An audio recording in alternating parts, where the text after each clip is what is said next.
গাইবান্ধা কৃষি প্রশিক্ষণ ইনস্টিটিউটের শিক্ষার্থীরা উচ্চশিক্ষা নিশ্চিতের দাবিতে বিক্ষোভ মিছিল ও অবস্থান কর্মসূচি পালন করেছেন। মঙ্গলবার ২৪শে সেপ্টেম্বর দুপুরে কৃষি শক্তি উচ্চশিক্ষা মোদের যৌক্তিক দাবি শীর্ষক স্লোগানে শহরের ২ নং ট্রাফিক মোড়ে অবস্থান কর্মসূচি পালন করেন তারা।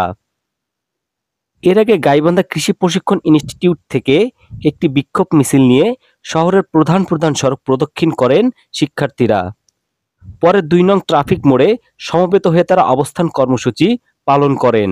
আমাদের মেইন দাবি হচ্ছে কৃষি ডিপ্লোমাধারী শিক্ষার্থীদের জন্য স্বতন্ত্র কৃষি বিশ্ববিদ্যালয় দিতে হবে। পাবলিক যে কৃষি বিশ্ববিদ্যালয়গুলো আছে সেখানে আমাদের উচ্চশিক্ষা অর্থাৎ পিএইচডি করার জন্য একটা নির্দিষ্ট আসন দিতে হবে। আমাদের দাবি এই একটাই, স্বতন্ত্র কৃষি বিশ্ববিদ্যালয় দিতেই হবে, অন্যথায় আমরা অনশন করব।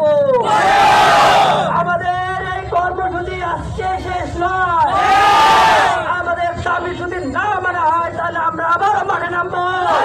অবস্থান কর্মসূচিতে বক্তব্য রাখেন গাইবান্ধা কৃষি প্রশিক্ষণ ইনস্টিটিউটের শিক্ষার্থী মুনতাসির, সাকিব, কাউসার শেখ, ইভা, মিতু, মারুফা এবং মিরাজ সহ কয়েকজন।